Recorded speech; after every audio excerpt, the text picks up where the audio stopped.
Hey everyone, Sparks back with another Goddess Victory NIKKE video, and Mihara is saved, or at least that's what people are saying. Let's go ahead and test it out.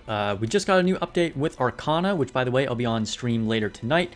We'll be doing more Arcana discussion, maybe some polls for her, and of course the S tier PvP that is Etheria Restart. But anyway, in the system notices, we got optimizations for May 15, and you'll see it says fixed issues, etc. And then added effects that cannot be removed to some skill effects of Mihara Bonding Chain. Applies to ensnaring chains on skill 1 body contact and dragging chains of burst skill bonding pain.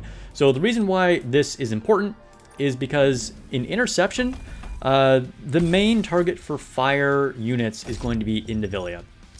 And Indivilia has an ability where she is immune to debuffs, okay? So this was something that a lot of the community was upset about, and you know, they were just like, hey, if we got a new fire unit, shouldn't they be good against the main wind boss? Which kind of makes sense. I mean, I'm not gonna lie, like, it wasn't really a problem for me. Mihara was still tested extremely well in pretty much any other fight. She's like the second strongest fire attacker in the game besides Rappy. But people want to do better against Indivilia. So we're just going to do a quick test here of fighting Indivilia. And I'll put my previous results up here from testing her up on the screen. She really got out DPS'd by Rappy. It was a pretty huge difference. Mihara was not who you wanted to bring in Indivilia because a big part of Mihara's kit, how she dishes out damage, is from those bonding chain effects. You know, and like, if they're considered debuffs and they didn't work. So we're gonna see what she can do here in this fight. Let's pause real quick. Okay, still really getting out DPS by Rappy. Let's keep going. And whether she beats Rappy or not isn't really the important thing here. Let's see if she improves a lot over the previous damage that she did in this fight. Like, again, for me, I didn't really think this was a problem, but I know this was an issue for a lot of people. If you complain long enough, you'll get what you want, I guess. For real, though, I mean, I think it's good that Shift Up listens to the community, and they're like, hey, people were disappointed in this unit. Let's see what we can do. And in the end, ultimately, like, what does this really affect? Just allows people to farm Indivilia a little bit easier, so that's cool. Alright, we got tier 7 last time I did this battle, back when I first tested Mihara. Now, my Mihara is marginally stronger than she was previously, but she was basically fully built on the last test. So that's, there won't be a big difference in my Mihara's power level. If there's a big difference in the damage she dishes out at the end of the battle, it's going to be because of this update. One thing worth noting is that this update does not affect her skill 2, I think it is.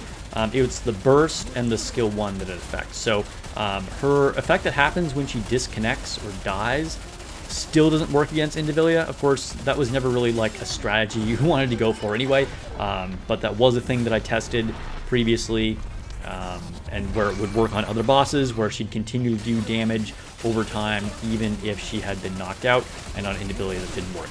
I tested this just a second ago against Indivilia, and it in fact did not work against her, which, you know, again, in the update it said it would only affect those 2 skills, so that checks out. Alright, we got 30 seconds left of the battle here.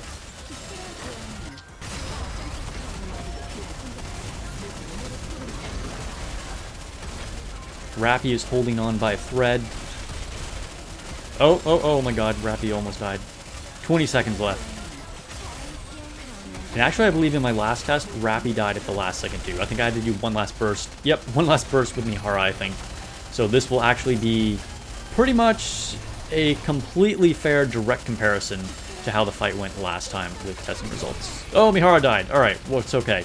The battle's over. Okay, so, got to tier 7 again. Same tier damage as I did previously, but let's check and see what Mihara's individual damage looks like. A lot more. Okay, this is like an increase of like, so she did what, 668 or something like that million damage previously. So we're getting like an extra 60% damage here. Or like extra 70% damage. You know, we're getting close to doubling the damage here from Mihara Bonding Chain. So it looks like the update did work. It wasn't enough to push me over the edge here to get me to a new tier. So, you know, I don't know how much this is really going to help. I mean, honestly, you could still build an extremely effective team against Indivilia using the Ava units and then using Rappy. And then, of course, our all-star Burst 1s and Burst 2 over here. So, I mean, I don't know if Mihara is still ideal for this particular fight. You know, you still might want to do this squad or, you know, even potentially this squad, depending on how, you know, things are built for you. But you can test that out for yourself. The point is, Mihara got a buff. Not a fix, but a buff. So they are paying attention to you, and Shift Up is trying to make us all happy. All right, let me know your thoughts below on this. If you think she needed it, if she didn't need it, if she should have gotten an even bigger buff. I don't know. There's probably someone out there that always thinks that things should be even better and better. So, you know, let me know. All right, I'll catch you guys on stream later. Link to my Discord down below. Make sure you join that if you haven't already. We have a great community. Give me a sub if you haven't already, and I'll see you on stream on Twitch or here on YouTube.